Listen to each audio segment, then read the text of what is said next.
Wandoor sub registrar ഓഫീസിൽ വൈദ്യുതി മുടങ്ങിയതിനെ തുടർന്ന് ജനങ്ങൾ ദുരിതത്തിൽ. അവശ്യ സേവനങ്ങൾക്കായി ഓഫീസിലെത്തിയ അനേകം ആളുകളാണ് മണിക്കൂറുകളോളം കാത്തുനിന്ന് വലഞ്ഞത്. ആവശ്യത്തിന് ബാക്കപ്പ് സംവിധാനങ്ങളില്ലാത്തതിനെ തുടർന്നാണ് മൊബൈൽ ഫോണിന്റെ ഫ്ലാഷ് ലൈറ്റ് വെളിച്ചത്തിൽ ജീവനക്കാർ ജോലി ചെയ്യുന്നത്.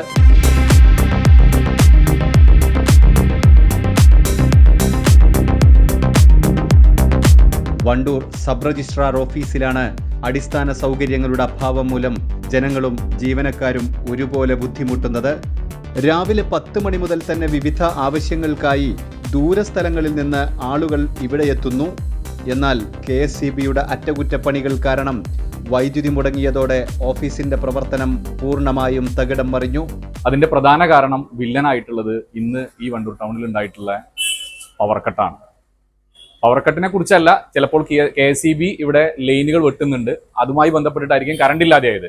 പക്ഷേ ഒരു പൊതു സംവിധാനത്തിൽ കുറച്ചു നേരത്തേക്ക് KSEB ലൈൻ വെട്ടുന്നതിന് വേണ്ടിയിട്ട് ലൈൻ ഓഫാക്കിയാൽ ആ സംവിധാനം മുഴുവൻ താറുമാറാകുന്ന രീതിയിൽ ആ ഓഫീസിൽ ഒരു കമ്പ്യൂട്ടറോ അല്ലെങ്കിൽ ബാക്കിയുള്ള സംവിധാനങ്ങളോ പ്രവർത്തിക്കുന്നതിന് വേണ്ടിയിട്ടുള്ള ഒരു ബാക്കപ്പോട് കൂടിയിട്ടുള്ള സംവിധാനം ഇല്ല, കറണ്ട് ഇല്ല എന്ന് പറയുന്നത് വളരെ ലജ്ജാവഹമായ ഒരു സംവിധാനമാണത്.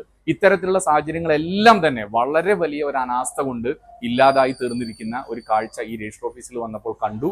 അതൊരു വളരെ കേരളത്തിനെ സംബന്ധിച്ച് നമ്പർ 1 എന്നൊക്കെ പറയുന്നിടത്ത് നിന്ന് ഏറ്റവും മോശപ്പെട്ട ഒരു അടിസ്ഥാനപരമായിട്ടുള്ള ഒരു കാര്യങ്ങളിൽ പോലും ശ്രദ്ധ ചെലുത്താൻ സാധിക്കാത്ത രീതിയിലുള്ള കാര്യങ്ങളിലേക്ക് ഗവൺമെന്റ് ഓഫീസുകൾ പോകുന്നു എന്നത് വളരെ ലജ്ജാവഹമായ കാര്യമാണ്.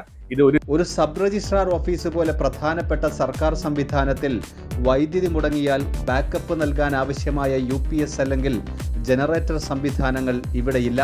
കമ്പ്യൂട്ടറുകൾ പ്രവർത്തിക്കാത്തതിനാൽ മൊബൈൽ ഫോണുകൾ വഴിയാണ് ജീവനക്കാർ വിവരങ്ങൾ ശേഖരിക്കുന്നത്. പ്രശ്നത്തിന് അടിയന്തര പരിഹാരം വേണമെന്നാണ് നാട്ടുകാരുടെ ആവശ്യം. കൈരളി ന്യൂസ്, മലപ്പുറം.